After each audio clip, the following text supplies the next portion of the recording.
Hello boys, this is the first video of lesson 2. Topic is motion in one dimension. Before coming on to the topic, we'll start with scalar and vector quantities. Actually there are two types of physical quantities. Those quantities which can be expressed only by their magnitude are known as scalar quantities, and the quantities which are expressed completely by their magnitude as well as their direction are known as vector quantities. So scalar quantity can be expressed only by its magnitude. Example of scalar quantities are mass, distance, speed, time, length, etc. Now for representation of a scalar quantity, we write mass is equal to 5 kg. Here 5 is the numerical value and kg is the unit. So a scalar quantity can be represented as numerical value and its unit only. Now vector quantities can be expressed completely by their direction as well as magnitude. Example of vector quantities are weight, displacement, velocity, etc. Now weight has both magnitude as well as direction. For example, if we say that the weight of a body is 5 kg, then this is incomplete information because weight has direction. Similarly, velocity has direction whereas speed has no direction. Distance has no direction, displacement has direction. So these are the scalar and vector quantities.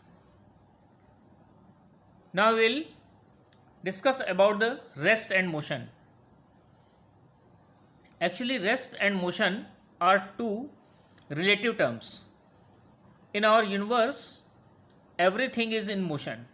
For example, our earth is revolving around the sun. That means the whole earth is in state of motion. That means we are also in state of motion. But with respect to the earth, we are in state of rest.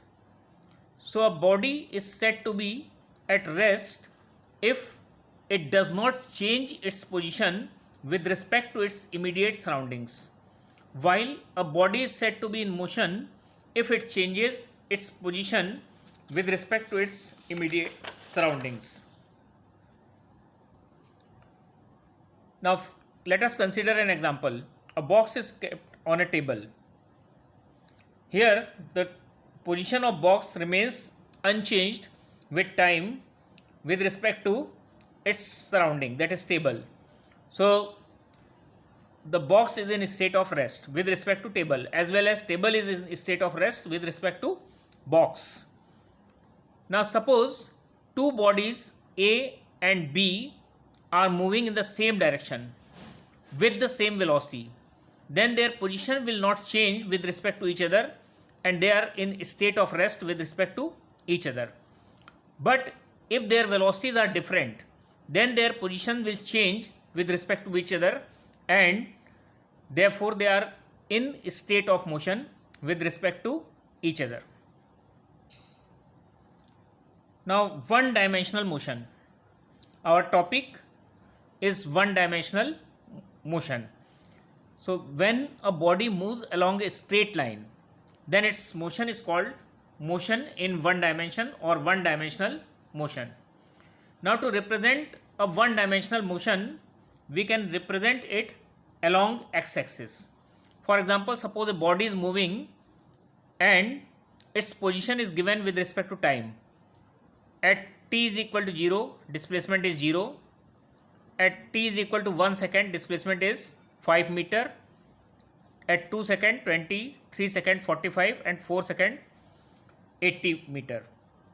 Now we can represent it along a straight line along x-axis. Suppose displacement is 0, time is 0, then displacement is 5 at time is equal to 1 second, then displacement is 20 at 2 second, displacement is 45 at 3 second, and displacement is 80 at 4 seconds. So we can represent both the displacement and time along a straight line.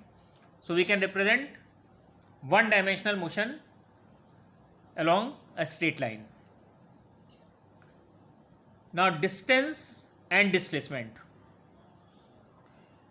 The length of the path covered by a body is called distance travelled by it, whereas the displacement is the shortest distance from initial point to the final point of the body.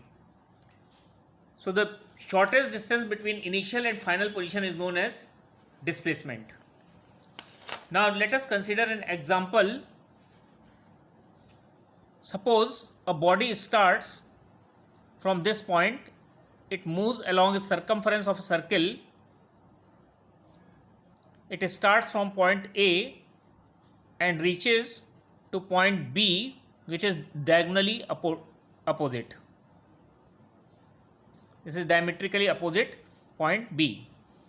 Now, since the body is moving along the circumference, so the distance covered by the body is equal to the length of this path, length of semicircle, whereas the displacement of the body is shortest distance between A and B, that means which is equal to this length. Clear? So distance and displacement, this is the difference between distance and displacement. Now we know that displacement is always directed from initial point to the final point. That means it has a specific direction. So it is a vector quantity. So displacement is a vector quantity, whereas distance is a scalar. Distance is a scalar quantity.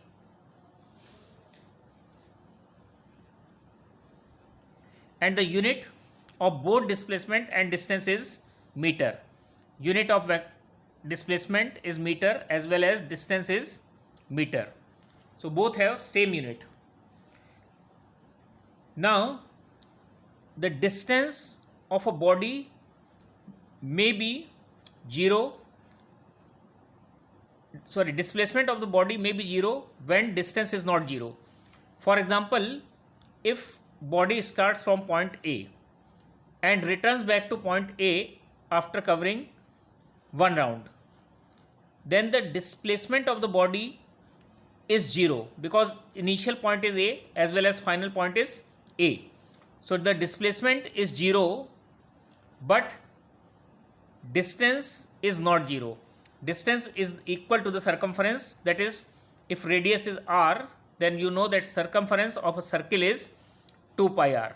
So distance is 2 pi r. This is the second difference between distance and displacement.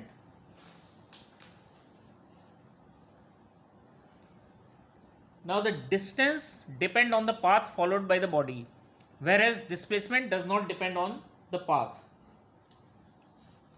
Next point is that distance is always positive. Distance covered by the body is always positive, whereas displacement may be negative. Now let us consider an example. Suppose this is the initial point. Body moves in this direction, returns back to the initial point and then goes to this point. This is the initial point A and the final position is B.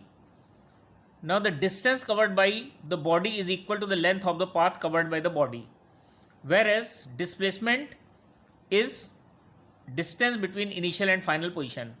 And since we have taken this direction as positive direction, this is positive x-axis and this direction is negative, so displacement of the body is negative. So displacement is always, distance is always positive, whereas displacement may be negative. This is the next point. Now distance may be equal to the magnitude of displacement, or it may be more than displacement. Now suppose a body moves along a curved path. This length of the path is distance, whereas distance between initial and final position is displacement. So in this case, displacement is less than distance. So this is the next difference between the distance and displacement. So these are the differences between distance and displacement. Again, if we summarize it, first point is distance is a scalar quantity, whereas displacement is a vector quantity. Second, displacement may be zero when distance is not zero. For example, when a body covers one complete round, distance is 2 pi r, whereas displacement is 0. Now distance is always positive, whereas displacement may be positive or negative. Now one more point, that distance may be less than displacement may be less than distance. In this case, distance is more than the displacement. Thank you.